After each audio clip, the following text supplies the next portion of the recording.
It's nice to see a full house. Again, thank you everyone for coming this evening. Good evening, I'm Robert Muse. I am the co-founder of the American Freedom Law Center, and on behalf of my fellow co-founder, David Urashami, and the entire AFLC team, we want to welcome you to our second Freedom Fighter Award dinner. I'd like to briefly introduce our team. Cindy Page, who's out here somewhere probably working. She's our CFO. She's our paralegal. She's our office manager. She's in Arizona. She is everything. She keeps us up and running, and there's Cindy by the door. Elizabeth Muse, thank you. Elizabeth Muse, who's still out at the reception table. She is my right-hand lady.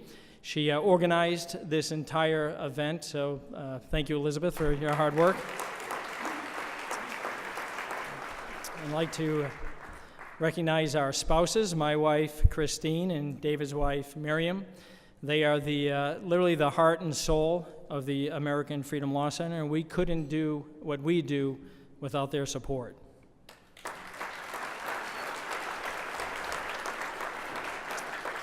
So welcome all of you. It's great to have you join us this evening to honor 3 deserving freedom fighters.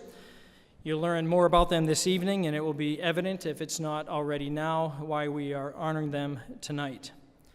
And I'd like to recognize members of the clergy who are joining us this evening, Father Bill and Father Todd from St. Thomas, my home parish in Ann Arbor. Father Paul and Brother Francis from Milius Christi. And Deacon Joe Lennon in the back there, a real fighter. You know, these our members of the clergy are undoubtedly and unquestionably courageous freedom fighters every single day. As we all know, all authentic freedoms come from God. And so we're thankful that they're joining us this evening. I'd like to also recognize our newest client, Kimberly Thames. Kimberly, just a couple of weeks ago, she was praying outside of the Northland Family Planning Center, a notorious abortion facility, when one of the security guards made a false complaint that Kimberly was going to bomb the facility. Her only weapon that day was prayer. Well, the police arrived, and they arrested her. And she spent 2.5 days in jail based on nothing. So we're thankful for Kimberly to join us here tonight. She's no doubt a courageous freedom fighter in her own right. And keep your eyes open for this lawsuit that'll be coming pretty soon.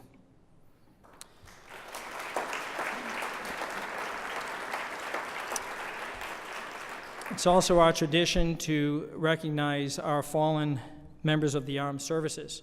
Back on table 7, you'll see there's a black napkin and the U.S. flag and the Marine Corps flag.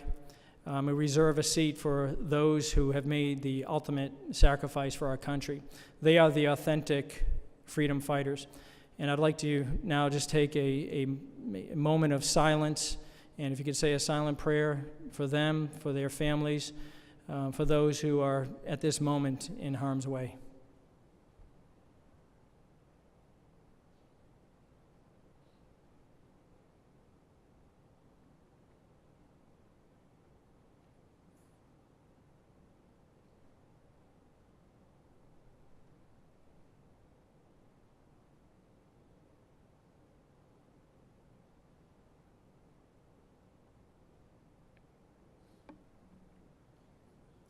Thank you.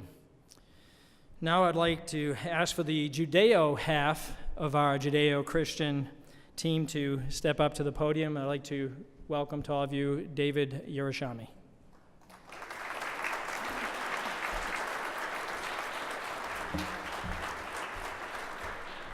Good evening. Thank you all for attending. I had intended my remarks to be short. I still hope they're short, but they're not going to be quite as short as I had intended.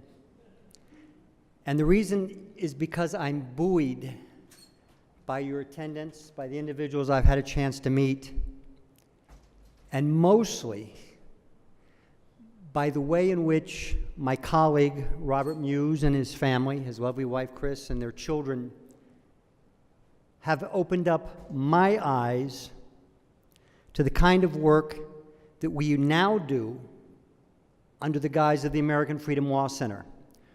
When Rob and I first met, I was operating in the litigation world and in my public policy side, dealing with the threat from Islamic terrorism. That's how we met. I had reached out to Rob, and where he worked at the time, to join me in a very major lawsuit against the U.S. government. We work so well together, and I think it's Chris who said that when Moses was born, actually there were two. One was sent down the Nile, and one went up the Nile. The one that went down the Nile was the Jewish one, i.e. me. The one went up the Nile was the Catholic one, Robert. In fact, we're brothers. I have never felt closer to another individual than I have to Robert Muse. I have never felt closer to another family than I have the Muse family. More kinship, more transcendency. The fact is that this side of the work, the pro-life side, the side that protects the unborn, our honorees, each of them, and all of you, create an opportunity that simply doesn't exist in Western civilization in the 21st century.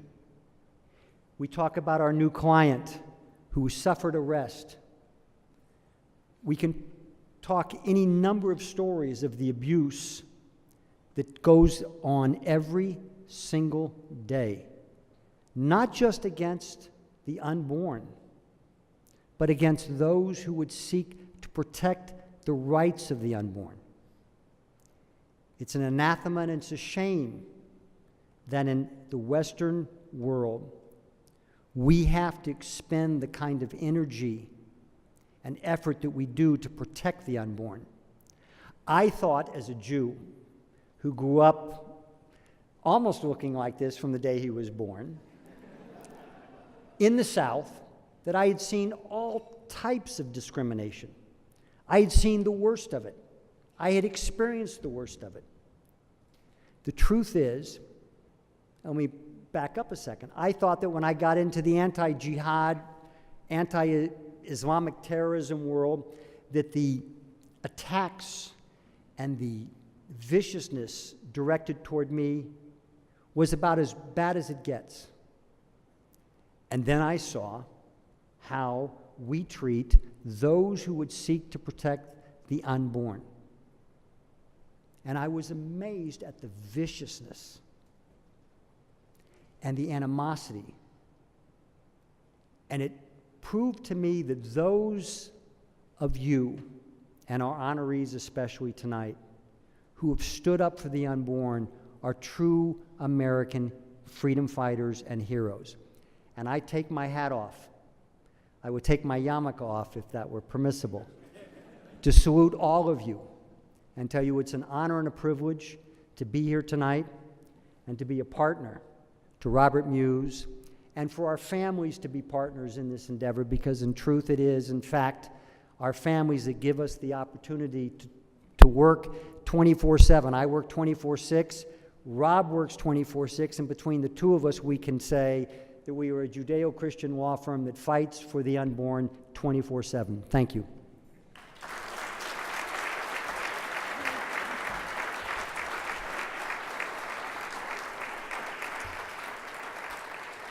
Thank you, David. And at this time, before I ask Father Todd to say a blessing, we have a short video that I'd like to play for you. So please draw your attention to the screen. Thank you. Robert Muse is the co-founder and senior counsel at the American Freedom Law Center, and you're one of the guys who is taking the president on the religious community not having to bow down to Obamacare. I think at the core, in their heart, I think the American people are still true to our values.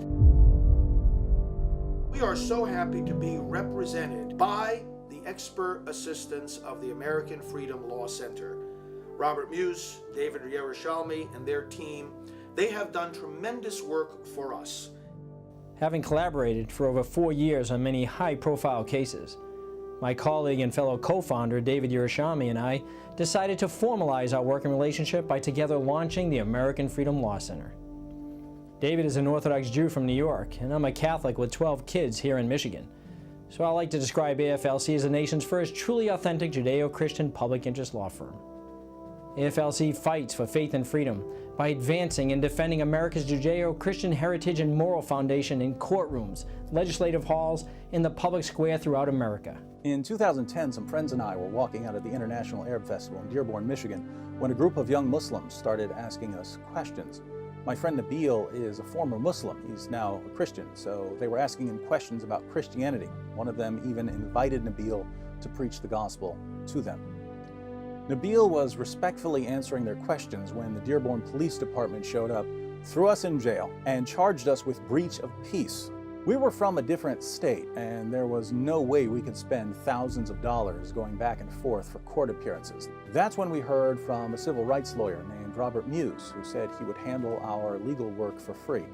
Thanks to this lawsuit, we are able to stand up proudly and say that we were one of the first to take the HHS mandate to federal court. So I'm very grateful they have helped us tremendously in offering to us on a pro bono basis the many, many, many hours of service that are necessary to file, argue, and ultimately win these cases.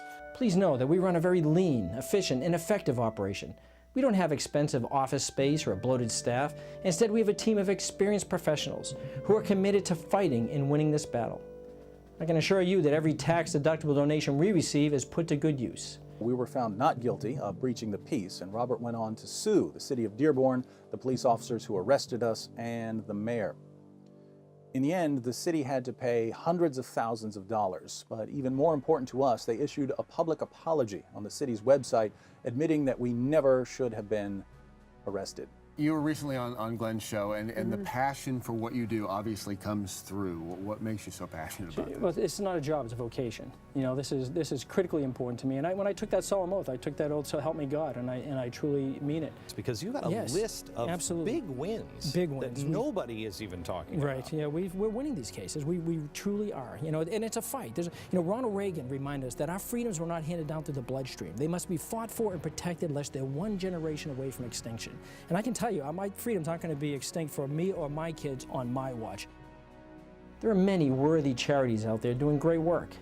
But the fact remains that we must first protect and preserve our fundamental freedoms, such as the rights to freedom of speech and religious liberty. If we don't have committed and experienced lawyers like AFLC fighting these battles for our Judeo-Christian values, then many of these other worthy organizations which preach the gospel or seek to defend the right to life, as just two examples, will not be permitted to do so. In short, what we do is crucial to the success of many other Judeo-Christian charitable organizations, and it's crucial for all freedom-loving Americans. So in closing, I would ask that you prayerfully consider supporting the important work of the American Freedom Law Center. May God bless you, and may God bless America.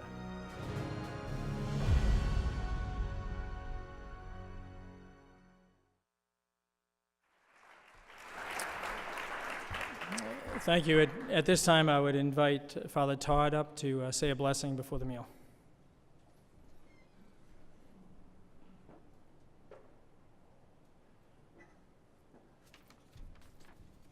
Thank you, Rob. Thank you, David. And just to begin tonight, remember that all that we do here, it takes place within God's providence. And what indeed a blessing that is for us to remember. So I just want to ask God's blessing on tonight's event, to bless our speakers, our conversations at our tables, and all the work at American Freedom Law Center. I want to pray Psalm 23, and I think most of us know it, so we can all jump in together. The Lord is my shepherd, there is nothing I shall lack. In green pastures he makes me lie down, to still waters he leads me, He restores my soul. He guides me along right paths for the sake of his name. Even though I walk through the valley of the shadow of death, I will fear no evil, for you are with me. Your rod and your staff comfort me.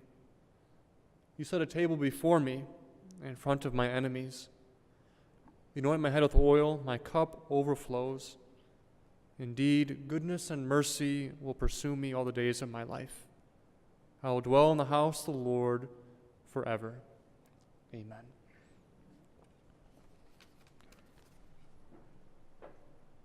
My honor and privilege to introduce our first Freedom Fighter Award recipient this evening, the president of Johnson Welded Products, or JWP, Miss Lily Johnson. Ms. Johnson is a Catholic mom of 7. She and her children run her Ohio-based company. Ms. Johnson contacted me several years ago when the federal government wanted to force companies like JWP to provide coverage for contraceptive services in their health care plans, better known as the HHS mandate. She said not only no, but hell no. So we filed a federal lawsuit, and we won. She's in her 80s, and she would probably kill me for saying so, but she's not here tonight. She's a very humble woman. She didn't want to be publicly recognized in this way, but too bad. In fact, I couldn't get a photo of her for our program, but early on in our discussions, we talked about our kids and grandkids, and she sent me this beautiful picture that you see up here on the slide.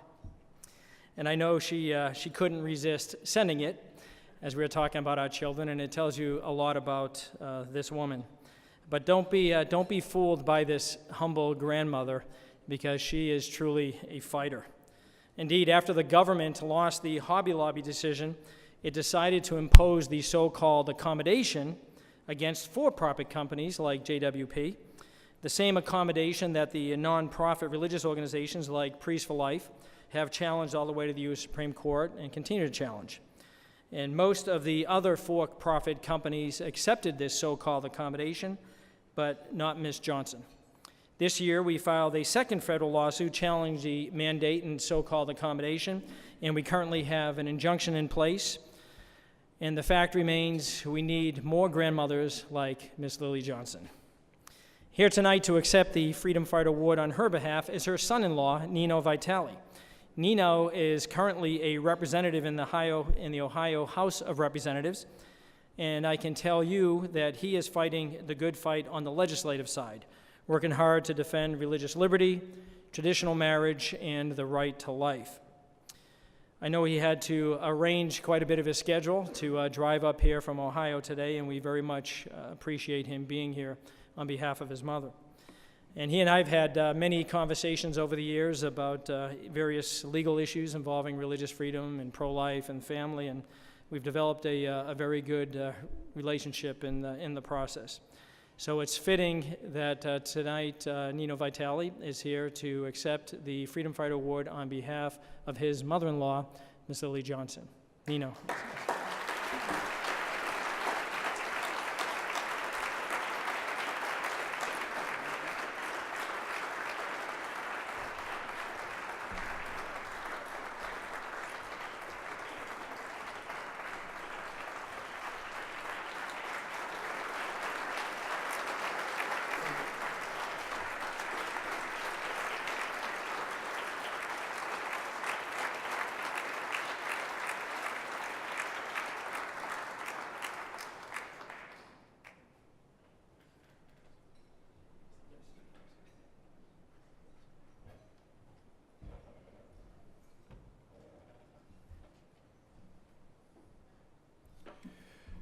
Thank you both for this.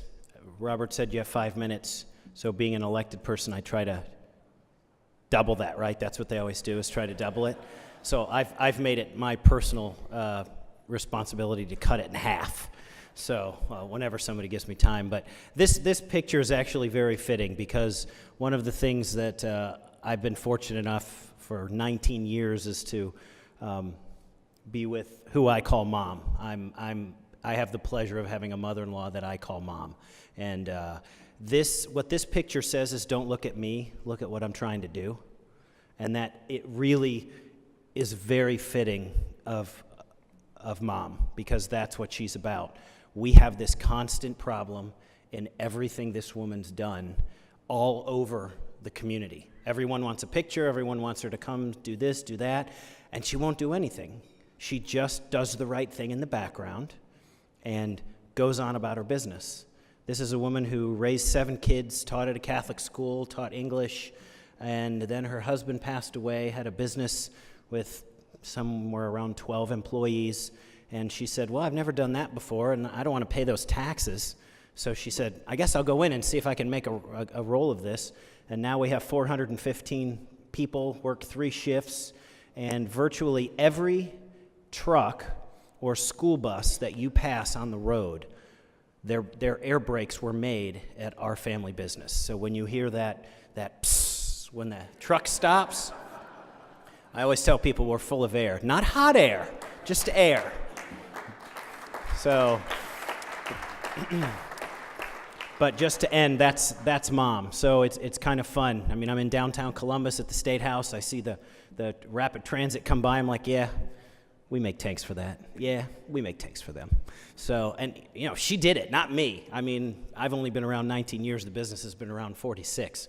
So, but it's a great honor of mine to be able to come up here, and thank you again.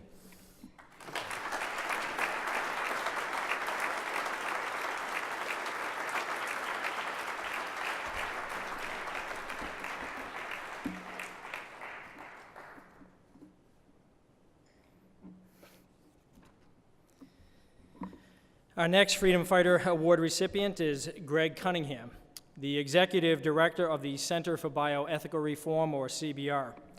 CBR, which was founded by Greg in 1990, is a social reform organization whose main purpose is to promote prenatal justice and the right to life for the unborn, the disabled, the infirm, the aged, and all vulnerable peoples through education and the development of innovative educational programs.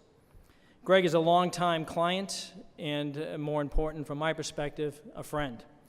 I met Greg about 16 years ago, I believe it was, when he needed some legal assistance with one of his pro-life campus projects up here in Michigan.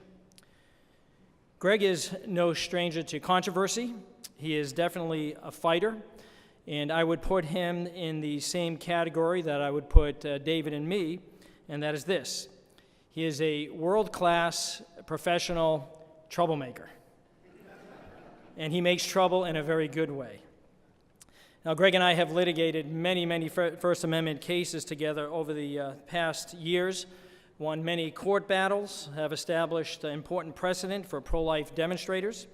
In fact, we've been involved in litigation against Indiana University, the city and county of Honolulu, Hawaii, Huntington Beach, California, Springboro, Ohio, the Los Angeles County Sheriff's Department, the Department of Homeland Security, the Northland Family Planning Center, and we beat the pants off them, among others.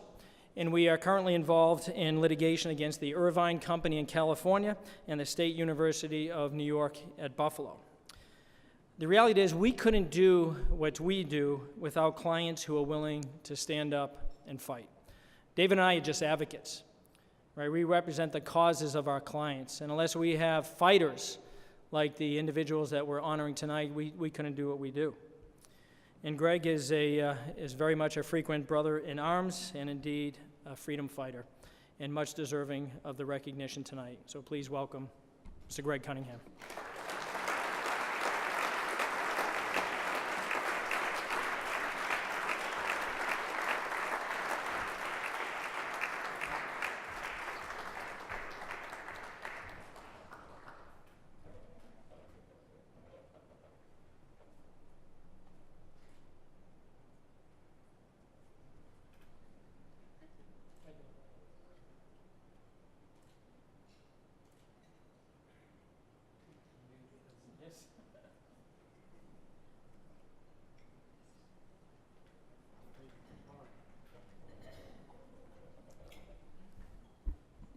It is a great privilege to be in the company of such an august assemblage of notable infidels and deplorables.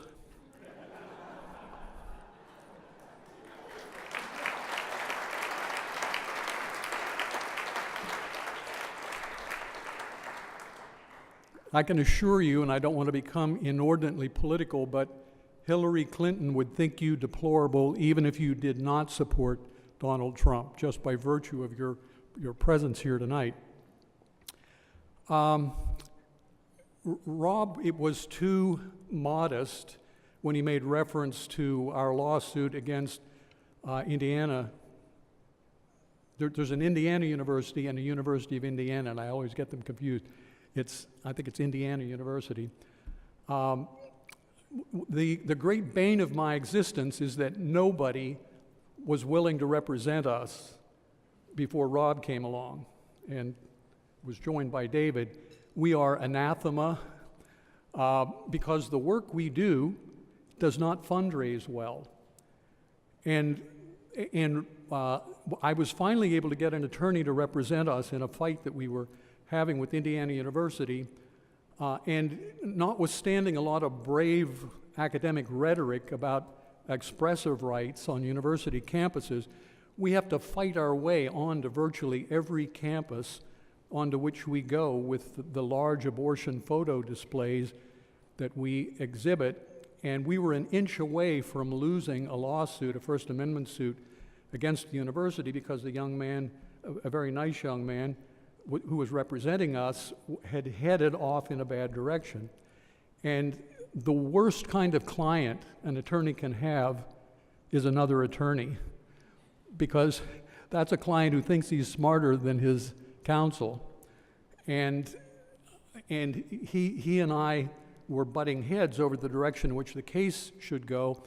And I don't have time to go into all the details, but Rob agreed to come in and rescue the situation, and Rob and I hit it off right away. And we've certainly had our differences over the years about strategy and tactics, but we always managed to resolve them and get moving in the same direction.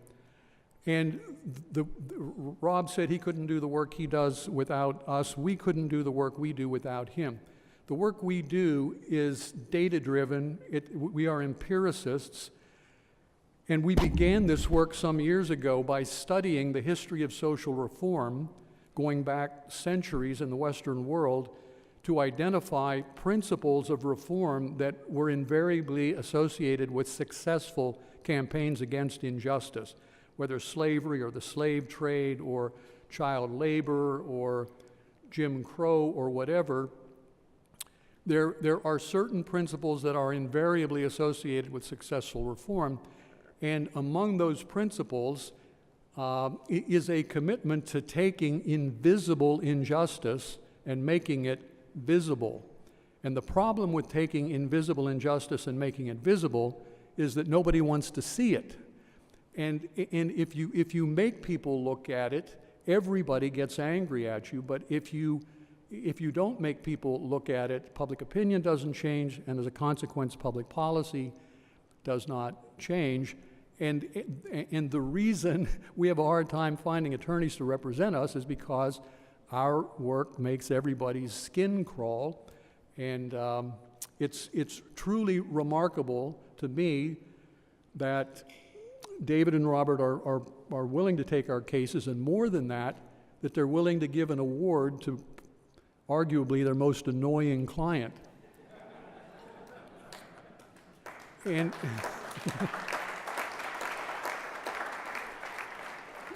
David was the first one to clap when I said that. That did not escape my notice, David. When I was in law school, do we have any young lawyers here tonight? Okay.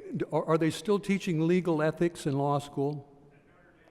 At Notre Dame, all right. Well, where I went to law school, they taught legal ethics, and there was a whole section on representation of the unpopular client. I am he. And these two guys could teach the course, and God bless them for that. An incredible number of babies are alive right now tonight because of these two guys, because that's the truth.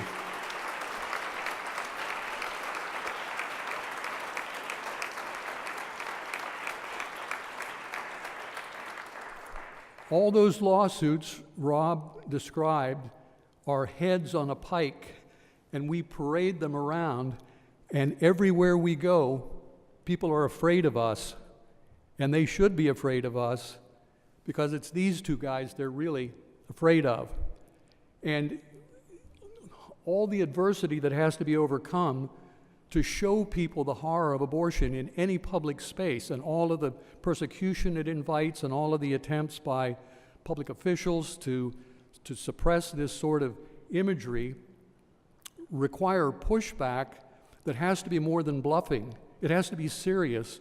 We have to have litigators who are capable of beating the best agency lawyers at the state level, at the federal level, universities, and invariably, these guys are the smartest people in the room when we start negotiating with the people onto whose campuses we are trying to get or whatever. And it makes an incredible difference. Next year, there will prayerfully be a gathering of this sort, and my prayer is that you show up. And this is not a disinterested request. My prayer is that you come and that you bring two people with you who should be here tonight, but they're not, and who should be supporting this work, but they're not. And that's a selfish request on my part. I'm not making that request for the benefit of these two gentlemen. I'm making it for my benefit, because we literally could not do what we do without their help. God bless them, and God bless you for making it possible for them to do what they do. Thank you.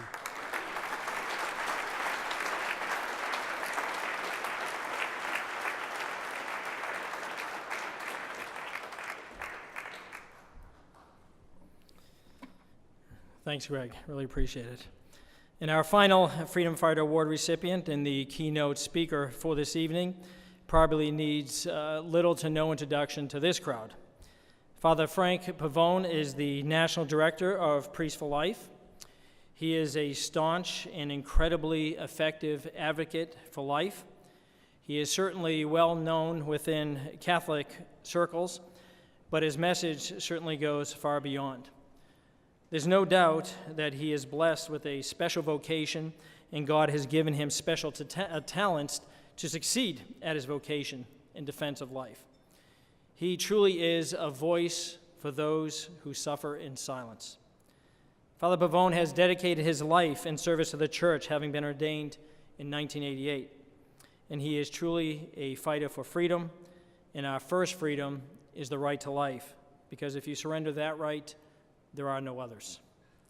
Please join me in welcoming, honoring, and thanking Father Frank Pavone.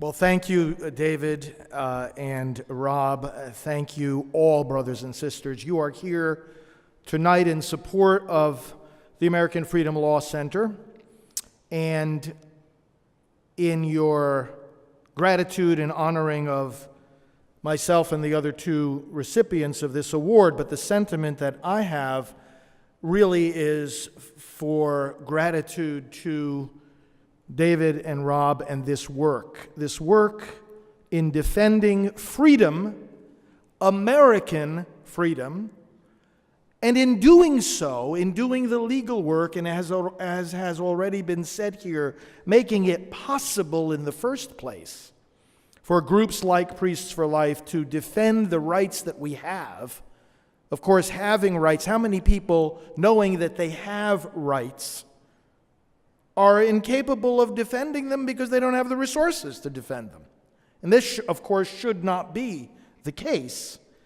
But to have the American Freedom Law Center doing what it does in the way it does it is literally not only making those rights have legs and have an impact and be effective, but it's also doing something else. And I get a chance to see this as I travel constantly to every part of the country. There is both an educational value and a spiritual value in the work that Rob and David and their team are doing, because people are learning what is going on. What do these battles mean? Why are they arising in the first place? Not only what rights do we have, but why are those rights in danger? Why are they under attack? What's going on here? And what does it mean for me? And how do we defend it? The arguments we use in court are also being used at the dinner table all across America and in the pulpits. People are learning things that they would have never learned before, and even more importantly, they are lifted up spiritually. Do you know the encouragement that it gives when we're able to go around the country and say, we are fighting not just for our religious freedom as an organization, as a ministry, we are fighting for yours. And they are cheering, and they are emboldened in their own spirit, and they are grateful to God, and they find the strength to be faithful day by day in their own journey as American believers. And so I thank you for that. I thank you, Robert and David and your team and all of you for supporting American Freedom Law Center for those reasons, brothers and sisters. We don't know, we cannot measure the good that is being done to the nation as well as to the clients. To Greg and to Lily, the other recipients tonight, thank you for your witness. Greg and I have been working together for a long time. I serve on his board of directors, as a matter of fact. And it is an inspiration to me to see what God has done through and continues to do through the Center for Bioethical Reform. So it's a pleasure to be with you tonight, my friend and colleague, Greg. Brothers and sisters, I am grateful for the opportunity to share some more extensive remarks with you tonight. And let me begin just by bringing you the greetings of our entire Priests for Life team. You know, in our own particular lawsuit, Priests for Life versus HHS, against this HHS mandate, we have not only our organization represented, but also on a personal level. Janet Morana, our executive director, myself, and also Dr. Alveda King, who is full-time on our team. We are, the three of us, personal petitioners in this case, because not only are the rights of the organization being violated by this mandate, but we as executives would have to sign the paperwork that would constitute the violation of our religious freedom. And Janet and Alveda, as well as our entire team, are also extremely grateful to all of you and to Rob and David and the American Freedom Law Center. So I bring you their personal greetings tonight. One of the hymns that inspires believers across the nation, around the world, through the centuries, is called Faith of Our Fathers. Faith of Our Fathers. Living still, in spite of dungeon, fire, and sword. Oh, how our hearts beat high with joy whene'er we hear that glorious word. Faith of our fathers, holy faith, we will be true to thee till death. And then the song goes on to say this: our fathers chained in prisons dark were still in heart and conscience free. And truly blessed would be our fate if we like them should die for thee, faith of our fathers.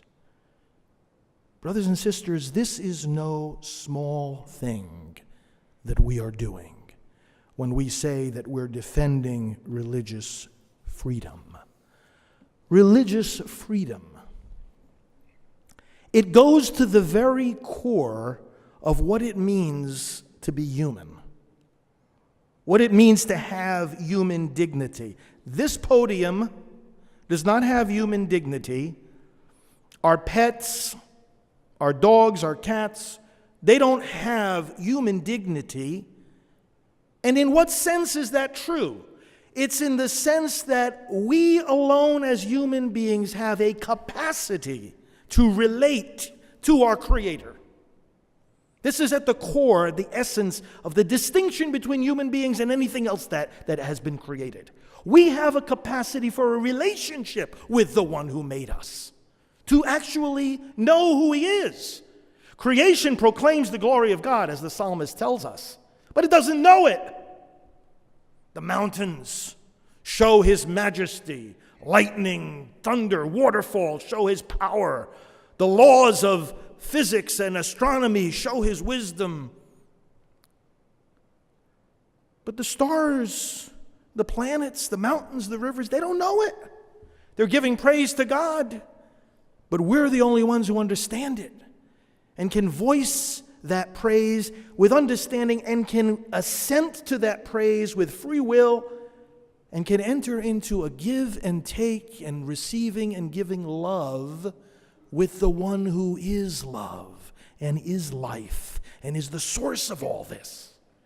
Only we. Religious freedom. Lord, I want to know You. I want to know You better. I want to follow You. I want to worship You. Not just by what I do in church on Sunday, but by what I do in the business place on Monday. And what I do in every dimension of my life on all the days of my life. This is what religious freedom is. Anything we do in any context, any place, because we want to come closer to God. That's religious freedom. You came here tonight because of religious freedom. You're doing this because you believe. We do all kinds of things, and we refrain from doing other things because we believe. And because we believe, we live according to that faith, and we understand that this is a fundamental freedom.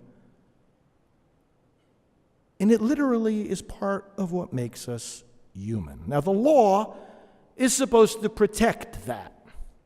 It's supposed to protect our ability to worship God the way we see fit, the way we believe is right, and knowing that we're all on a journey to that.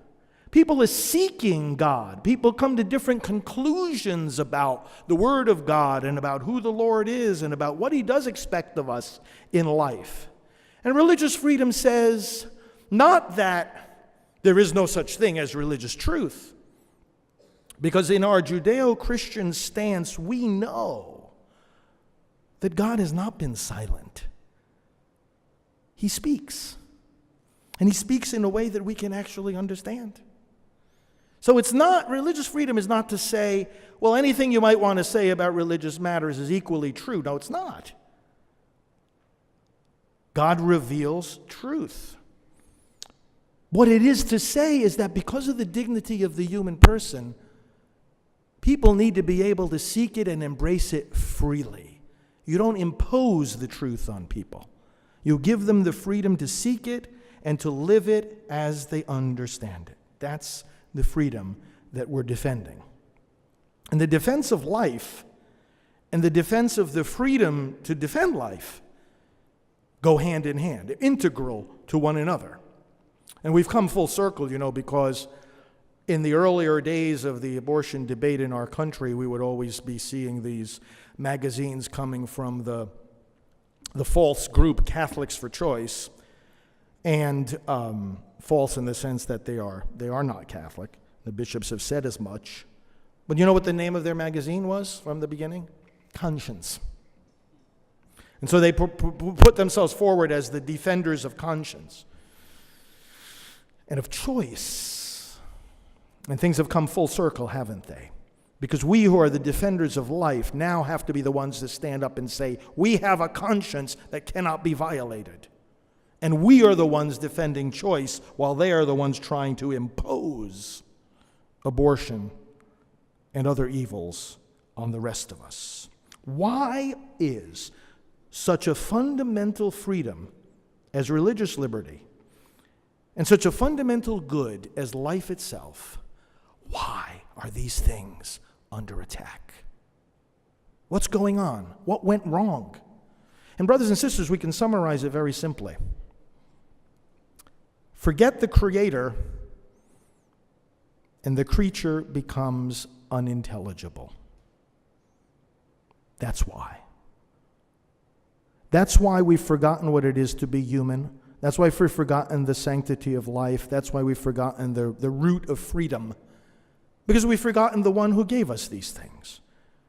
As a society, as a culture, as a nation, the eclipse of God makes all these gifts and all these rights truly unintelligible. People can't discern them anymore, can't tell the difference between good and evil, right and wrong. Now, if you lose sight of the Creator, what does that make us who worship Him look like? Arrogant? Judgmental? We want to control people's lives? We want to impose our morality on them? We want to be unreasonable? Why can't we just live and let live? They don't understand us. Those who have been deprived, for whatever reason, willful or not, of any kind of understanding of the Lord, they can't understand us. And we will be looked at as judgmental, and therefore we're the ones that have to be brought into line. We're the ones that have to be punished. We're the ones that are doing wrong. Now, recently you might have seen that the U.S. Commission on Civil Rights came out with a paper. And the question that the paper was examining was called peaceful coexistence. The question this paper was examining was the following. When you have religious freedom in a society, what happens when that conflicts with anti-discrimination laws? We're not going to discriminate against, we're not allowed to discriminate against this group and that group and the other group. There has to be equality. Equality under the law. And, you can look at this question and see, well, this is a pretty complex balancing act. If certain people have rights, but a religion says, well, that right isn't really a right, so are we free not to recognize that right? And if we do not recognize that right, are we not discriminating? Are we depriving people of equality that they're supposed to have before the law? And should the law punish those that want to deprive that right because they don't recognize that it's a right, but don't you have the freedom to recognize that it's not a right? And they're going round and round and round in circles. Well, basically, the report came down on the side of the non-discrimination and the equality. And it said religious freedom, if it deprives people of equality, is hypocrisy. Now, I might have one ear half open to what these people are trying to say on that commission if they would not be such hypocrites themselves. By failing to speak up for the equality of those who are on the short end of the stick when some people say, I don't believe that the unborn is a person, I believe in choice. What about those beliefs interfering with equality under the law? That's the biggest gap, the biggest blind spot that we have in our society. But let's take a look at this from a biblical perspective. The book of Daniel. Remember Shadrach, Meshach, and Abednego? The three young men who refused to fall down and worship the statue that King Nebuchadnezzar, king of Babylon, had set up. And he instructed that everyone, when they heard the sound of the lyre and the other musical instruments, should fall down and worship this statue. Now, here are three men who were in heart and conscience free. When they said to the king that they would not bow down to the statue, they said to him, we do not even need to defend ourselves in this matter, O king. We don't have to even answer to you. Because religious freedom is rooted in answering to God. We don't have to defend ourselves before you, O King, in this matter. If the God we serve is going to save us, he will save us. But even if he does not, know, O King, that we will not follow your decree. Let's take a little step back here just for one moment. The people of God say both a yes and a no to the state. And this helps us again frame where this whole concept of religious freedom. The people of God say both a yes and a no to civil authority. Fundamental yes, all authority is created by God. So are we supposed to be good citizens, law-abiding? Absolutely, that's a virtue. Yes, we're supposed to obey all just laws. But there again is the source of the no, the distinction between just and unjust. Should that civil law, whose authority does flow from God, contradict the God from whose authority it flows, the authority disappears. So you do not obey, you are not bound in conscience to obey an unjust decree of any kind, like worshiping a statue made by human hands, or following an HHS mandate which would make you complicit in the very things that you teach people should not do. The church says a yes and a no to the state. The no is rooted in the fact that no human community, no human authority, no human goods can ultimately satisfy the deepest longings, aspirations, and hopes of the human heart. There is no salvation in anything that is man-made. The no is because not only that our ultimate loyalty and obedience belong to God alone, but because only in him can we find ultimate happiness. As St. Augustine said, "You have made us for yourself, O Lord, and our hearts are restless until they rest in you." These three young men, as we read in the book of Daniel, were thrown into the fiery furnace for not obeying the king's decree. Were they burned? Were they harmed? Did they die? Was even the stench of the fire and the smoke on their garments? And the answer to that is no. They were not harmed. They were protected. But when they got into that fire, and when they knew from that personal experience of the saving hand of the one who made them and gave them their freedom, how did they pray? You remember what they prayed? How did they pray? Did they look up at God and say, we showed them, didn't we? Did they pray some kind of prayer of arrogance? We showed that king. Ha ha ha. It's amazing when you read their prayer. We are filled with shame and reproach. With contrite heart and humble spirit, let us be received, O Lord. Brothers and sisters, they prayed a prayer of repentance. They weren't arrogant in the fire. They saw how they had humiliated the king, perplexed him and his servants. They were not arrogant for one split second. Lord God, we are covered with shame and reproach. We have not served you well enough. Let us be received with contrite heart and humble spirit. And brothers and sisters, this is a signal to us. Because you see what's going on here. The king said to them, before he threw them into the fire, who is the God, he asked, that can deliver you from my hands? You see, the eclipse of God. you lose sight of the true God, you're never going to understand his disciples. Who is the God that can deliver you from my hand? Oh, King Nebuchadnezzar, stupid question. But the fact that you asked it shows the problem. Why religious freedom for those three young men was under such severe attack, and why it's under such severe attack for us. Lose sight of the Creator, the creature becomes unintelligible, so do his rights. Who is the God that can deliver you from my hand?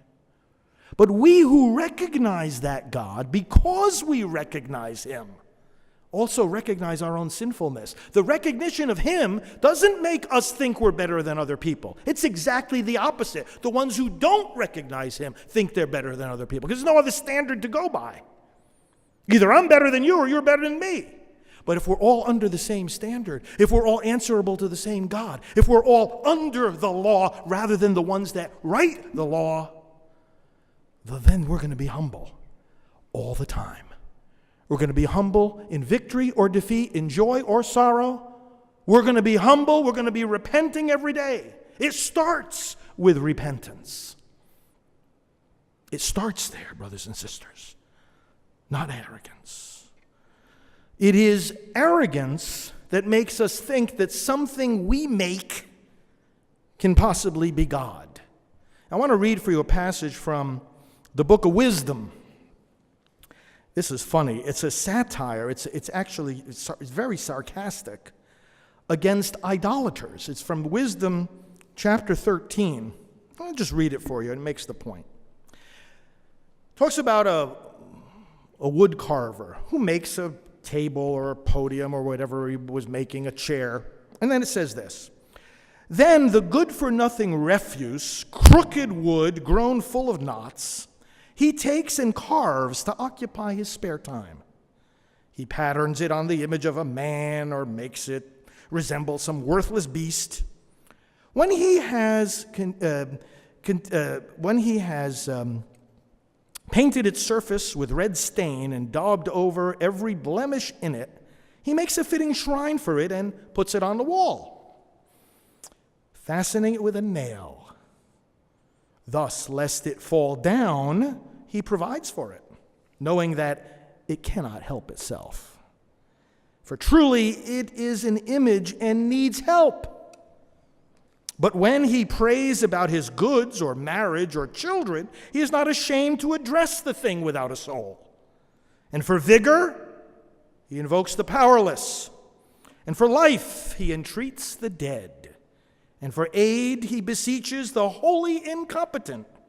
And about travel, something that cannot even walk. And for profit in business and success with his hands, he asks facility of a thing without hands and completely inert." The folly of man-made gods. This doesn't only apply to idols that you hang on a wall. It applies to man-made decrees, man-made laws that contradict the law of God. Senseless, illogical, worthless, not deserving of our respect, not compelling our obedience. This is the stance of the faith of our fathers. This is the stance now that we need to defend before the courts of law, not because we get our ultimate vindication from those courts. We don't. We will win victories in the courts, and sometimes not. For us, that is not the ultimate vindication anyway. We're using that because that too is a tool that the Lord has given us and that we need to use as faithful citizens. We work the process that we're given. We are not anarchists. But brothers and sisters, we are already vindicated by the highest court in the universe. Now I want to go into something here and take a little bit of a turn, because here's another irony, friends, that we're dealing with right now.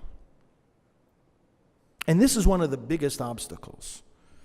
Because as I always say in the fight against abortion and in the fight for freedom, the biggest obstacles are not out there, they're in here. The biggest obstacles are not Planned Parenthood or the Obama administration or wealthy organizations that fund these entities. Those are big obstacles and those are big problems and those are enemies that need to be dealt with. But bigger still, and even more threatening, are the obstacles of our own fears, of our own doubts, of the limitations we place on ourselves, of the censorship that we ourselves bring to our own words. And we are dealing with this now among the people of God. Let me tell you what I'm talking about. Would it not be ironic for the church to defend religious freedom against the mandates of the Obama administration and issue mandates of its own restricting religious freedom? But that's exactly what we're doing. We are in an election season right now. And let me tell you something, brothers and sisters. Those who come into pulpits, those who teach in schools, set up for the explicit purpose of handing on the faith, we have got to convey a message to the people of God that they have to elect public servants who know the difference between serving the public and killing the public. And that if they don't know that difference, they don't belong in public office. We have to be able to say to people, if a politician can't respect the life of a little baby, how's he supposed to respect yours? We have to set forth a standard because the Word of God and the natural law give us a standard. In fact, our founding fathers do too. And the standard is that the first purpose of government is the protection of the lives of the citizens. Now, if we can't stand up and say to people, you need to vote, you have a duty to vote. And by the way, the duty to vote, well, let's just put a little parenthesis here because this election is putting a lot of people into a paralysis, a moral paralysis. Oh, I can't vote for this person, and you know what? I can't vote for that person either, so I'm not going to vote at all. Can I ask you a question? Since when does the duty to vote depend on how comfortable it is? Does God tell us we're supposed to participate in the political process when it's easy, but not when it's tough? Does God tell us we're supposed to do our homework if it takes 5 minutes to tell the difference between the candidates, but not if it takes 5 hours or maybe 5 months? When does our obligation to vote stop? When does it expire? You know when it expires? When you die. We do not have the moral leisure to say, this is too tough, I'm going to just abstain this time.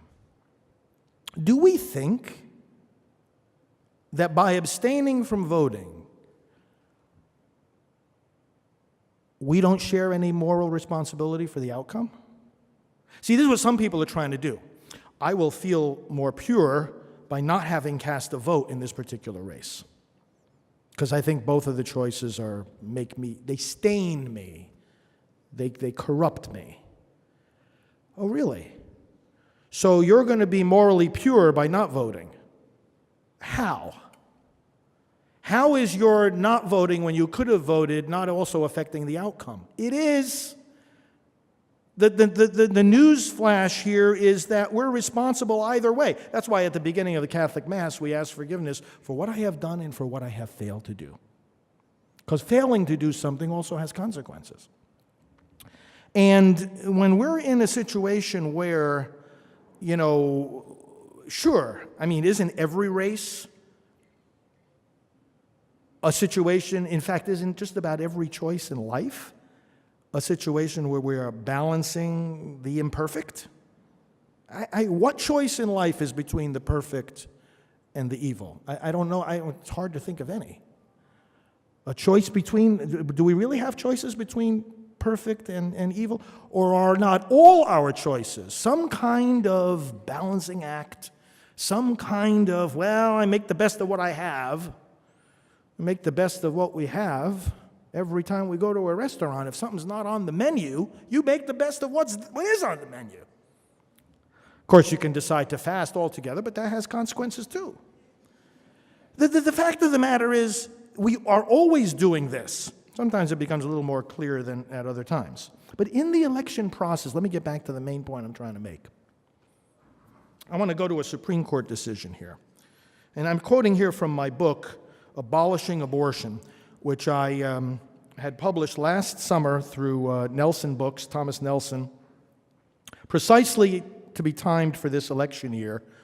Back in 1964, New York Times versus Sullivan, the Supreme Court asserted the right of citizens to advocate for particular issues and said this. It refers to our, quote, profound national commitment to the principle that debate on public issues should be uninhibited, robust, and wide open. Does that sound like freedom to you? Of course it is. This is the kind of freedom that the Supreme Court, never mind the church, the Supreme Court is saying should characterize our national electoral process. Now let me read you something from the Catholic Church's document from the Second Vatican Council called the Pastoral Constitution on the Church in the Modern World. It says, at all times and in all places, the Church should have the true freedom to teach the faith, to proclaim its teaching about society, to carry out its task among men without hindrance, and to pass moral judgment even in matters relating to politics when the fundamental rights of man or the salvation of souls requires it, even in matters relating to politics. So the Supreme Court on the one hand, the Catholic Church's magisterium on the other, really saying the same thing. You gotta be free to stand up and proclaim what you believe. Going back to the very meaning of religious freedom, is it not? Well, Lord God, I believe you want me to say this right now. I believe that this is what your revealed word, and he speaks to us not only in Revelation, but through human reason. This, Lord, is the best conclusion we can come to about what you want us to say right now, about how you want us to evaluate the current moment, and therefore I believed, therefore I spoke. Freedom to do so. But through what I do not hesitate, even not being an attorney myself, to call misguided legal advice, some church institutions are saying things such as the following. Now, this came from a religious institution. Listen to this. Indeed, it is the church's right and obligation to make its teachings on moral ideas known,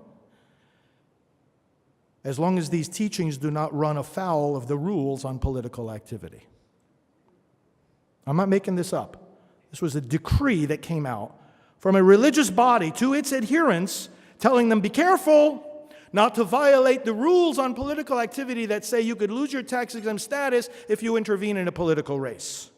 So we have the freedom to make the moral ideas known as long as it doesn't violate the king's decree to kneel in front of that statue. You might be thrown in a fiery furnace. You might be thrown in a dungeon. Let me read another one of these bright memos.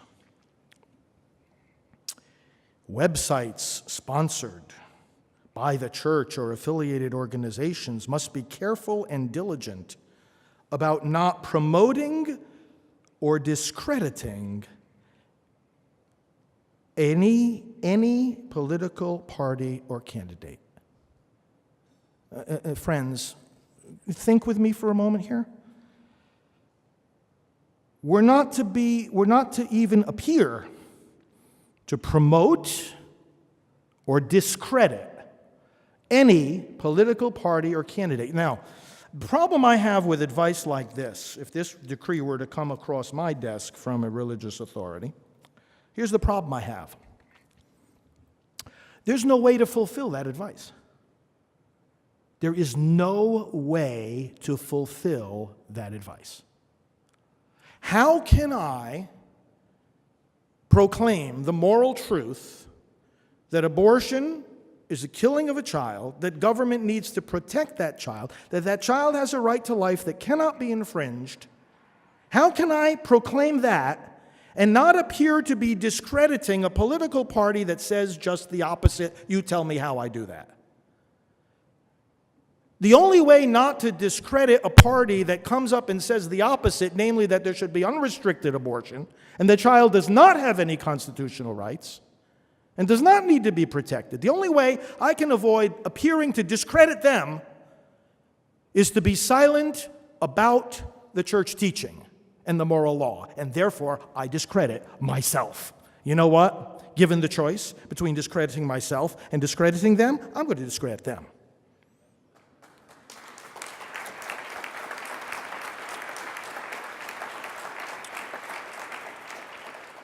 My message to you is very simple. It's a message you already know. Our basic freedom is also a basic obligation to speak the truth. Don't let anybody make you afraid of doing that. Anybody, in any arena, civic or religious.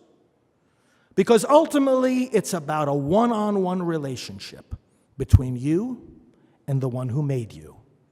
And if a king throws you in a fiery furnace, or if someone takes away your tax exemption, or if someone hauls you into prison, you will, with the faith of our fathers, still in heart and conscience be free, and you'll be doing something else as well. You'll be answering the question that our national anthem asks us all. You realize that the first verse of our national anthem ends with a question?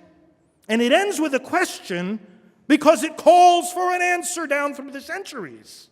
The work was not finished by our founding fathers. It was only begun. The work was not finished by the men and women in military service who sacrificed so much, even to the point of giving their lives. For them, the work still wasn't done. That's why on the back of the dollar bill, you've got the incomplete pyramid. The work is still in progress. And so this national anthem says, "Oh, say does that star-spangled banner yet wave o'er the land of the free and the home of the brave." It's asking us, does it? Does that flag still wave? Does it still represent the kind of sacrifice our founders made when they pledged their lives, their fortunes, and their sacred honor? I ask you tonight, in the defense of life and in the defense of freedom, are the things we're fighting for any less central and valuable than what our founding fathers were fighting for? Are the things we're standing for and articulating and defending in court, are they any less important than what they fought and died for? Not only are they not any less important, they're the same things. Oh, say does that star-spangled banner yet wave?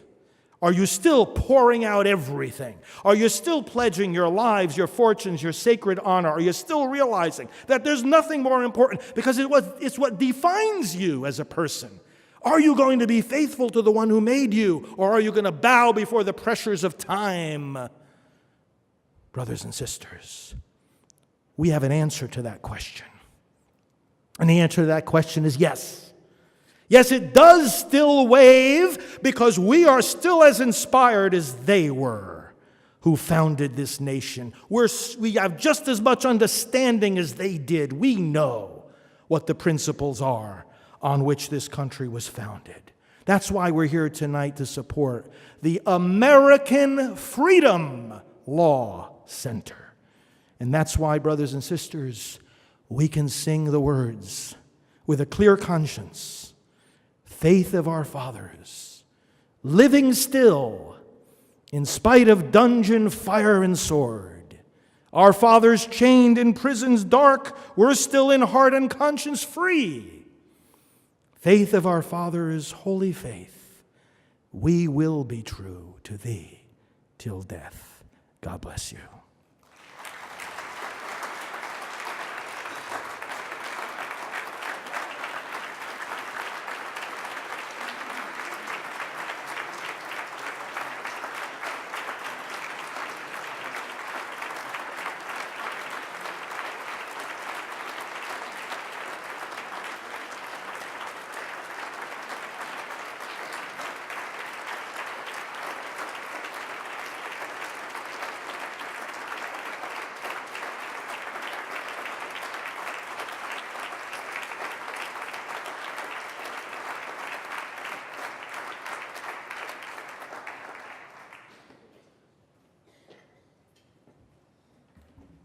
I'm not sure I want to take this podium after that. That was amazing. What a blessing Father Pavone is to all of us, to our nation. He really is he's a treasure, and it's my honor and privilege that he joined us here tonight. That was tremendous, Father Pavone. Thank you very much. And just echo a sentiment of Father Pavone's. Our nation's motto is "In God We Trust." Right? And so long as we place our trust in God, we will be a blessed nation. And we know from salvation history what happens to a nation or a people who turns its back on God.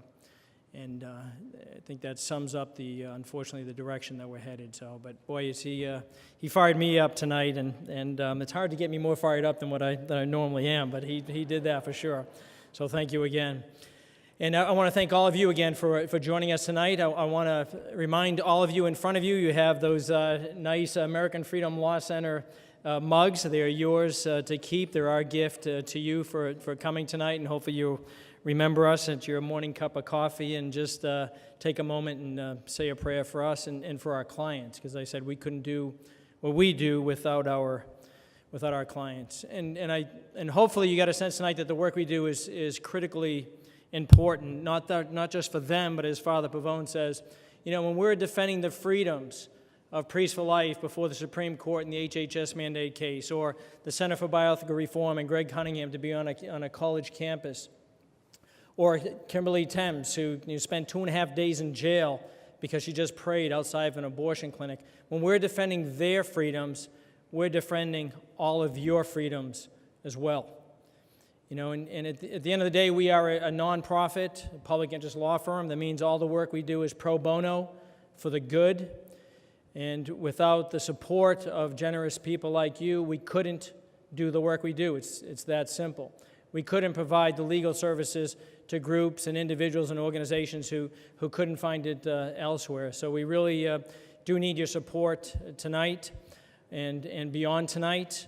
On the tables and the baskets, you have there's cards where you can make a donation if the Spirit moves you. There's blue envelopes there as well. You can place them in and just leave them in the basket, and we'll pick them up at the end of the night. But again, your support allows us to do this work, which is, and it's not work. That's the wrong word for it. It's a vocation. It's a vocation for David and me, certainly. I was in the Marine Corps for 13 years, and I got my law degree at Notre Dame, but I still don't like to describe myself as a lawyer. I prefer to describe myself as a Marine with a law degree, because this is truly a fight. So we would ask that you please be generous tonight. We hope you enjoyed the evening. My understanding is the bar will still be open till 10 o'clock. So if you want to still mingle here and stick around for another 20 minutes and chat amongst each other and build up support amongst each other, we encourage you to do so. But again, I'd ask if you could please support the work that we do. It's critically important now. And again, thank you all for spending a Tuesday evening with us. I enjoyed it immensely, and I hope that you did as well. So thank you, God bless you, and have a good evening.